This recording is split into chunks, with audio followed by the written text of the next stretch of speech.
Hey guys, this is Nick Christopher from Montes. Hope you guys are doing well. Happy holidays, Merry Christmas, and all that jazz. Um, please like, share, and subscribe. We definitely appreciate it. Today we have an interesting guest, Richie, and your name, just last name, just escaped me all of a sudden. Montes, Yeah, yeah, Richard Montes. Montes. That's it, Richard Montes. I'm sorry, it just escaped me for a minute. Yeah, has an interesting past and a very bright future. And we're going to discuss all these different elements of his life and growing up and going from gangster life into gangsters for Jesus, which is pretty interesting concept. Um, so, no further ado, Rich, thanks a lot for coming on the show. I appreciate it. Thank you for having me. Nope, all good. Well, to to get the audience a little familiar with your background and how you grew up, which would be my first question actually, is what what motivated you, what got you involved in the street life, and what was it like, and what from then went to where you are now? Okay. Well, since I was a child, my I never had a childhood. My grandma used to lock me up in a closet when I was like 5 years old. So that continued to like I was 9, 8 or 9 years old. So I started like every time I would come from school, I would have to go with my grandma. She used to take care of us, and she would put me inside a closet because for some reason she didn't like me because I looked like my dad. So she kept me in that closet from like 4 in the afternoon to like 10:30 when my mom used to come and get us. And I got tired of being locked up on that closet, so I left, I ran away, and I started. That's when I joined my gang, my street gang in El Paso, and I became a gang member at the age of 9 years old. And like at 9 or 10 years old, I got arrested for selling weed that my dad used to give me weed for, so I could sell for him. And I got arrested, and I went to juvenile. And the first day I went to juvenile, I like that cell. Like it was better than the closet that I was locked up when I was a kid. So instead of me getting scared, I like being in jail. I like being in that cell. And my mom came and picked me up like a day or two, and they released me with her. So I went with her, and I didn't want to be home no more, so I started getting more in trouble and getting arrested. But it seems like they will release me every time I get arrested with her. So at the age of 13, I I I did a drive-by shooting, and that one I got caught because I had done a few of them. And on that one I got caught, and I had shot five people, three rival gang members, and there was two other females that were rival gang members. So I went to they sentenced I got five attempted murders, and they sentenced me to TYC in Giddings, Texas, the one of the roughest correctional school in Texas. So I went to TYC, and like I had all this much anger to the streets, to my mom, my dad, and everything.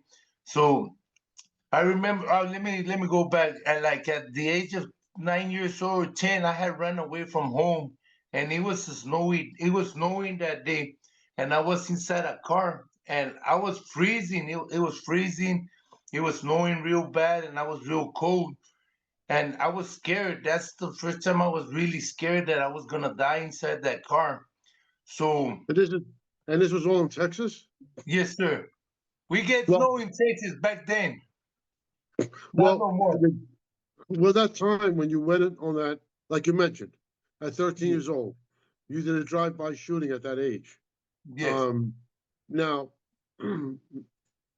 when you when that when you were to be when you were to be a part of that incident, Prior to that incident, did you ever hold a gun in your hand prior? Yes, sir. I had done like 4 or 5 drive-by shootings, but I never got caught. Wow. Okay. And who were you affiliated with at that time? In El Paso, Texas, it was a gang, the street gang called Los Fatherless. Basically, nobody had a father, so we called Los Fatherless. Interesting. Okay. And you're Mexican, if I'm correct. Yes, sir. Okay. Mexican. Okay. So Fatherless was a Mexican gang per se? Yes, sir. Okay. Um, so at that point, I mean, after that, even the first drive-by shooting, you were at what age roughly? My first drive-by shooting was like at 10 years old. 10 years old. Wow, that's Yeah. crazy to think about. Um, what went through your mind? Do you remember? I mean, here you are doing a shooting, trying to kill somebody at that age. I mean, what was going through your mind? I mean, did you think that was a little, this is crazy. What am I doing? Nah, cause like when I joined my fatherless gangs, my brother was already in it, my cousins were already on it. So basically all my family was in that gang. And that was our normal life. Go shoot up the rival gangs and the rival gangs come and shoot at us. So it was just normal for us, I guess. And I I really didn't care, so I would just do it. So so basically there was no fear at all. You had no fear whatsoever. That's what I was gonna say. I forgot to say that part. Like at age of 9 or 10, I was inside a car and it was real. It was snowing real bad, and I was so scared that I was gonna die inside that car. But then again, I wanted to die in that car at that age because I didn't want to live on the streets no more. I didn't want to be like living how I was living.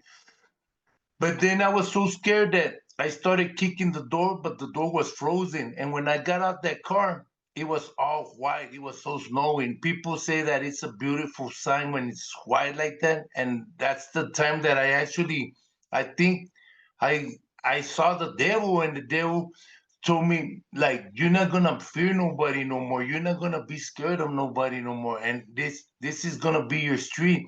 And ever since then, I didn't fear nobody. I wasn't scared of nobody. I wasn't scared of nothing.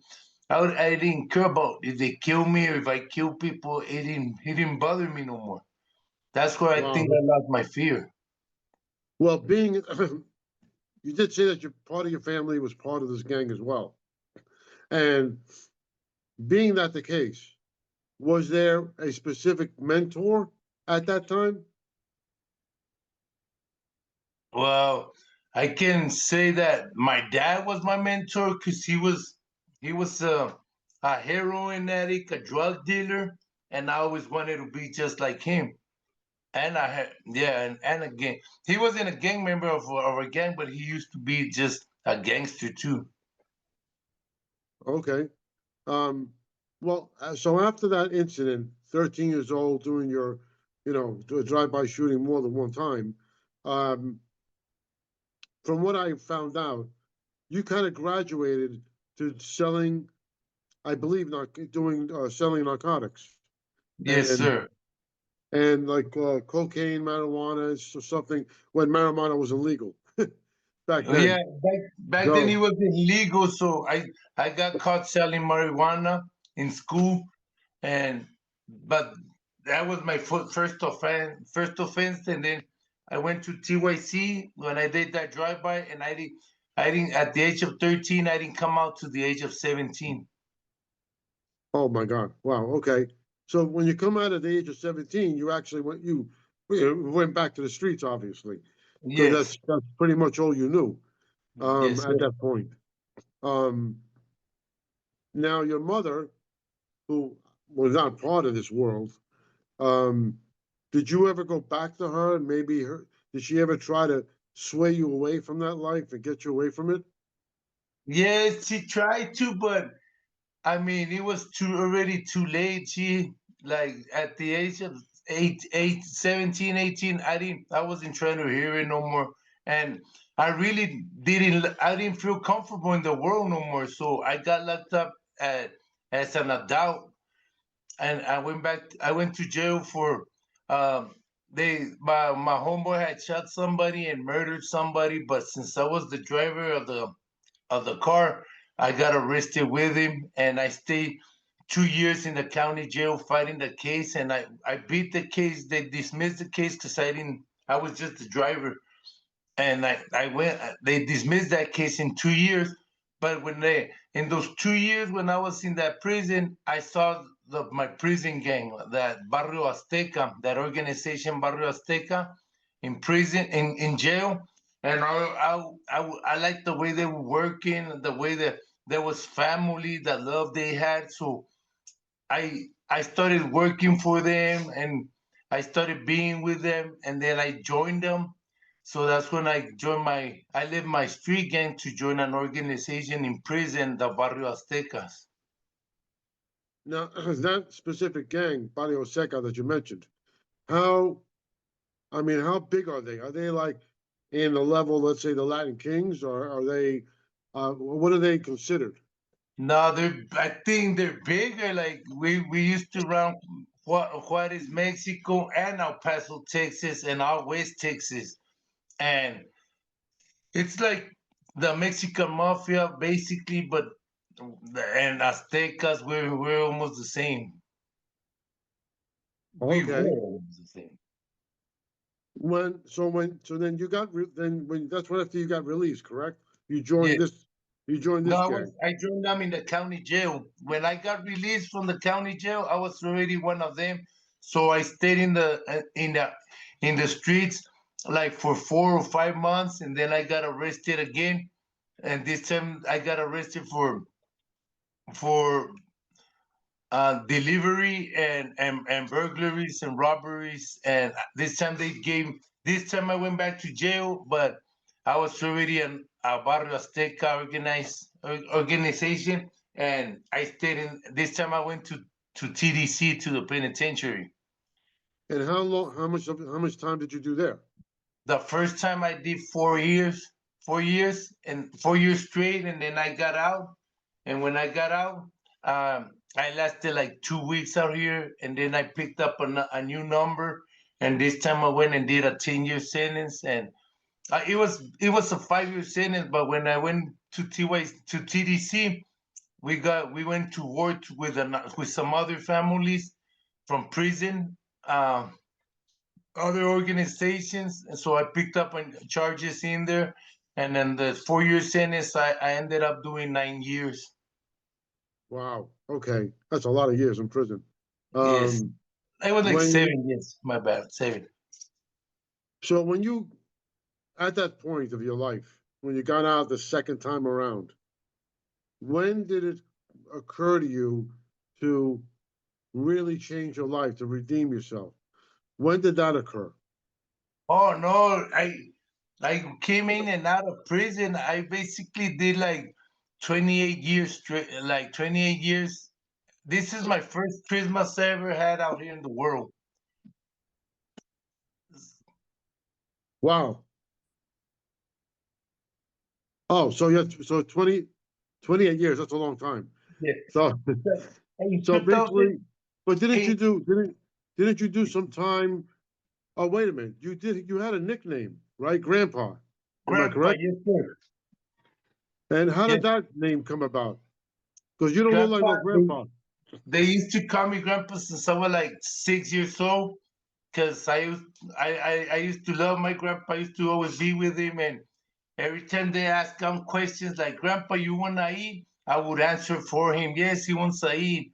And they decided, man, every time we ask Grandpa a question, I would answer for him. So everybody started calling me Grandpa. That's how I got my nickname. I got you. Okay. Um, now saying that you were very tight with your grandfather, you respected him, obviously.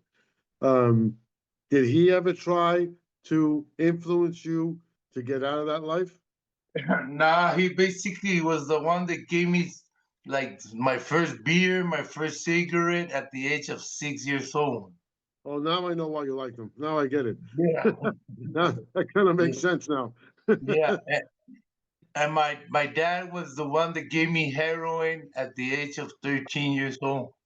Oh my So God. Okay. yeah, Um, if I'm correct, was it around, I think maybe 2011 or 2010, I think. Didn't you get picked up with a big marijuana cocaine conviction? I think it was around that time. Am I no, correct? no, sir. It was when I got picked up on the marijuana was in yeah, I was like 12 years old. Oh, okay. I'm thinking of something else. Okay, I'm thinking of a different case. All right. But wasn't there a bigger one that you got caught up later on in life as you got older? There was one big one with this other guy, Luis, if I'm correct. Well, like I got out. I basically came in and out of prison like 3 times, and then like in 2002, they got us. I got arrested for I was out here in the world, and people that used to sell drugs, they had to pay taxes, and I used to collect those taxes and everything. So they tried to get me for the RICO for a RICO act, but they didn't do the That's what it RICO act. was. Yes, it Yeah, was the Rico one. That's it. yes, but they didn't get me for that RICO act. They just got me for organized crime. Right, correct. And didn't you also, your lawyers, if I'm correct, they they got you a reduced sentence, right? Because there was something wrong with the case, if I'm correct. Yes, how you know all this? No, I did my math. Yes, yes. They well they try to give me a 60-year sentence, but they dropped because since they couldn't get me for that RICO act, they just got me for the organized crime because there was more than 5 of us gang members. So they dropped it to 18-year sentence, and they gave me an 18-year sentence. But when they gave me those 18-year sentence, they brought another possession charge, and they gave me another seven. That Oh, that was possession it, charge, I had picked it up in TDC, yes, but they didn't indict me till I came out of TDC. So so basically, it was a superseding indictment, in other words. yes, yes, Right. yes, I sir. got you. So Yes. actually, I had a 25-year sentence in 2002. And since 2002, I didn't came out from the penitentiary to 2016 on February 14, Valentine's Day. Okay. So when you came out at that time, and I think a little bit later after that is when I think you decided to walk away from this kind of lifestyle, if I'm correct. Yes, no, well, actually, I got out in 2016. 2 weeks later, I'm already selling cocaine again, and I'm selling this time. I'm big time selling gold cocaine, and I lasted like 11 months out here, and I got arrested again for delivery and possession of cocaine. That's when I came out on that live PD video, Hmm. and I got arrested again. And I was in the county jail. They were trying to give me a life sentence for that. And at, I stayed like 2 years and 3 months in the county jail. And the girl that I had sold the cocaine to, she was taking the rap, and then beside that, the police reports were they didn't match what the video said, how the video was came out on TV. So eventually they messed it all up, and I beat the case, and I came out in 2019 when I Okay. got. Was that the time that you kind of decided, okay, this is it, enough? Well, yes, because at that time in 2019, I got out, and I really had lost everything, my houses, my cars, my family, everything I had lost. So I didn't have nowhere to go. So they sent me to that halfway house. And Right. I went to a Mhm. halfway house, and when I was in that halfway house, I I started dating a female from one of them officers from the halfway house. So she was bringing me all the stuff, all the meth and spice that K2. So I started selling in that halfway house, and I'm making money, and I like being that in that halfway house, but like on Sundays, they won't let you out, and the only way that will let you out on Sundays is by going to a church. And I remember I had my pastor Robert Ortega invited me to go to his church, Gangsters for Jesus, but I didn't really want to go to Gangsters for Jesus church, but I used one of my homeboys' phone number, and I told my homeboy, "Hey, let's pretend you're the pastor." And so I gave him my homeboy my pastor's phone number, and they call my homeboy, and my homeboys say, "Yeah, this is Pastor Robert Ortega. I want him in my church." So so on Sundays they would actually let me go out because they thought I was going to church, but I was going to pick up and bring some more dope inside the halfway house. But like it went on for like 2 or 3 weeks like that. And after 2 or 3 weeks, like I felt guilty of what I was doing because I was actually lying about going to church. So one day I just said, man, let's just go to church. Let's just go that Sunday. I just decided to go to church, and I went to that church, and it was that's where they planted the seed, because that's the first time I ever been in a church. That's the first time I ever seen people pray for me, and that's the first time I even see people cry for me. Like my main pastor was there, his wife, and then my Miriam, my other pastor's wife. So they all started after the church. They they started all praying for me, and they all started crying over me and everything. And I said, man, this dude's like tripping. Like I thought they, like I tell everybody, I thought they were high. And like when I went to church, I went all messed up on heroin.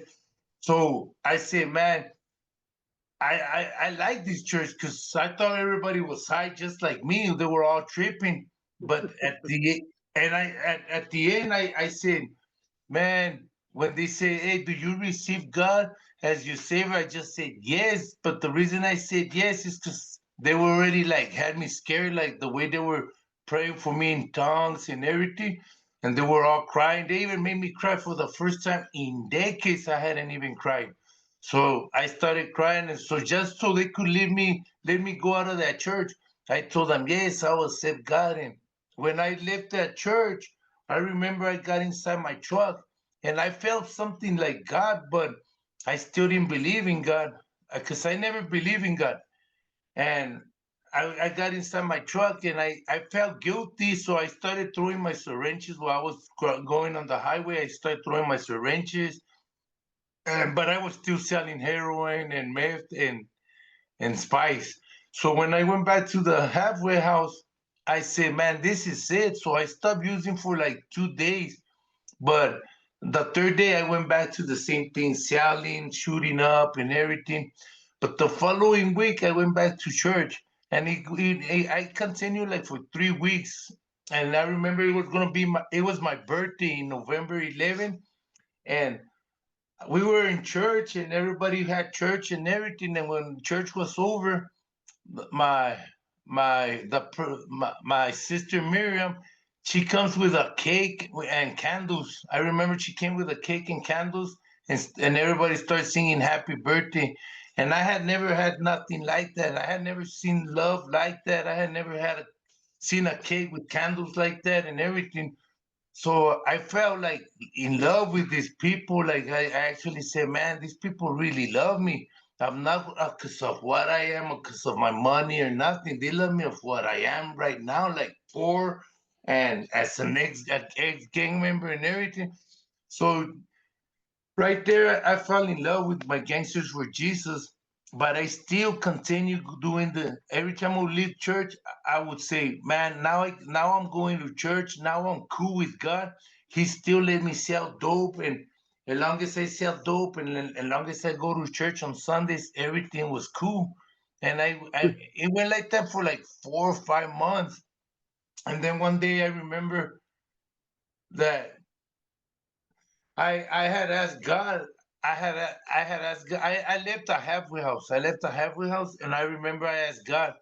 I was addicted to heroin since the age of 13, And I was 54 years old this year. It was in February that I had asked God, you know what, God, if you really want me to change, like you show me somebody that's been clean for 20 years and show me that he has tracks on his arms like I have tracks and everything. And sure enough, 3 days later, they bring a pastor from out of town, and he went to our church in the alley, and he gives his testimony. While he's giving his testimony, he's looking straight at me. And then when the church is over, he comes and talks to me and tells me, hey, I thought that grandpa everybody talks about, this grandpa, he used to be a leader. He used to be a leader of an organization. He used to be a leader of his street gang. But now the way I see you is you're just the devil's punk, because you're shooting up, you're doing the devil's work, and the devil's controlling you. The devil's telling you what to do. So that's when he planted that seed on me, and I left that Sunday church, and 2 days later, I just decided, you know what, God, if you're real, I mean, just help me like clean myself, help me stop shooting up. And yes, that Tuesday, I was in my motel, and then my pastor George got there, and he starts praying for me. And next thing I know, I've been clean since February of this year, March of this year. I haven't shut up. I've been clean and everything. But still, like I stayed clean like for 2 months, like a month and a half or two. But I started selling cocaine, and I was still going. Oh, I forgot. When I got baptized in church in the alley. I got baptized. That's I had just gotten baptized that day. And when I went and picked up my clothes from getting baptized to put it back on, my syringe full of heroin fall right there in front of in front of everybody. So I picked it up, and that day I that's when I felt real guilty. Like, man, this is not even cool no more. Like, I gotta give it up. And that's when I talked to that pastor, and that's I gave up heroin. But like I said, I was still one foot in, one foot out in church. And let me hold my breath. And then Well, I just, let me stop you. Let me stop you there for a second. yeah, Now, because we don't have as much time as I was hoped, but the Gangsters for Jesus, okay, is an organization you got involved in, obviously. Okay, yes. I see you wearing the shirt. Now, Gangsters for Jesus, who started that to begin with? My main pastor is Isaiah Blanca. He used to be one of us. He used to be exactly like me, and he's been in the 700 Club. He got his own book. What's his book name? From the Streets to the Throne. From the Streets to the Throne. That's his book. And now they're fixing to do a movie from him. And he preached nationwide. He got Gangsters for Jesus all over the United States. And all So my again, pastors and all my brothers and sisters were ex-gang members, ex-prostitutes, ex heroin addicts, ex-addiction. We're all exes of the devil's work, huh? So that's what we do. Like we were all lost. interesting. It's a very interesting concept. So when did Gangsters for Jesus even begin? When did he start this whole thing? Oh man, you got me on that one, man. But you could go ahead and Google it right now when No, we that's have okay. it. Yeah, it's all No, good. no, just Google it.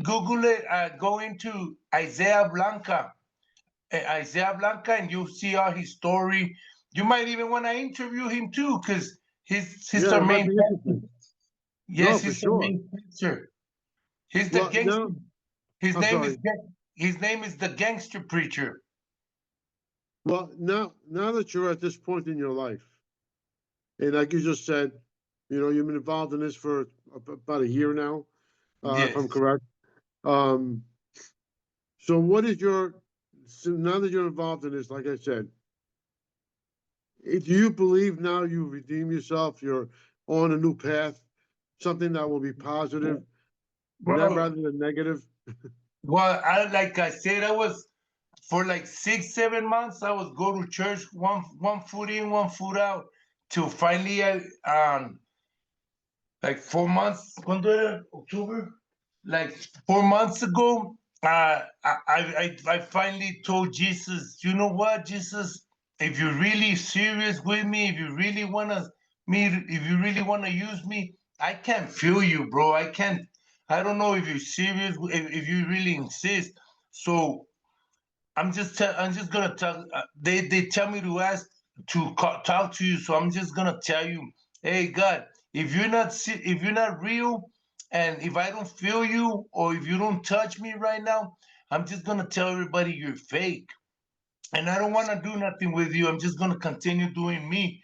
And when I finished saying that, like a minute later, I started crying. I started crying. I couldn't even breathe because I was crying so hard.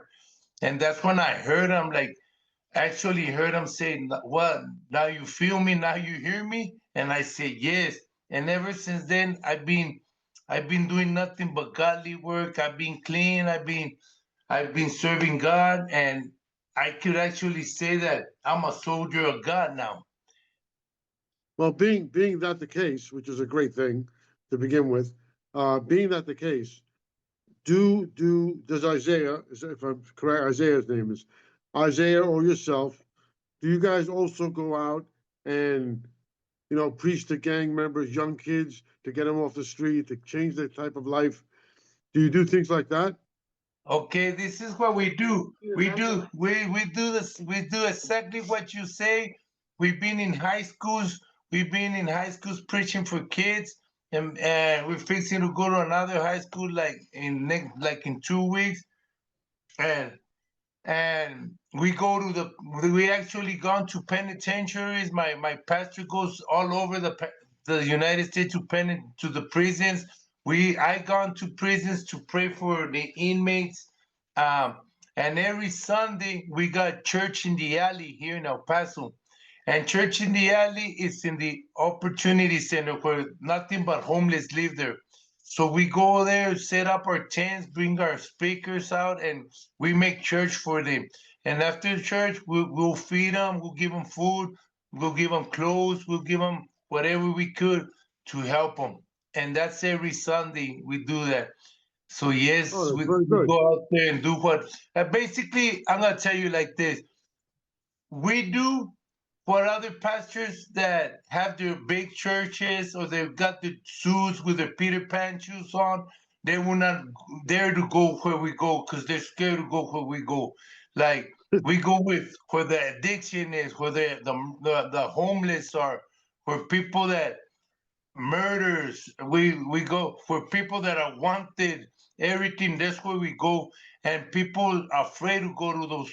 That's the roughest. That's I think that's the roughest place in El Paso. That's the lowest of the lowest right there in El Paso where we go, and no other regular pastor will go in there except my pastors and us gangsters for Jesus. Till this day, nobody Well, wants to go there. well, look, I mean that. Let's be serious. You guys been there and done that, so you have no fear. So the fear is always never going to be there. You never have any fear, and your background probably precedes you as well. So these people are going to be afraid as you are afraid of them. So I understand these other guys not wanting to go there, but but to close out the show, if people wanted to find out more about yourself, about Richard Montes, or about Gangsters and Jesus, where would they go? Where would they to find all this information?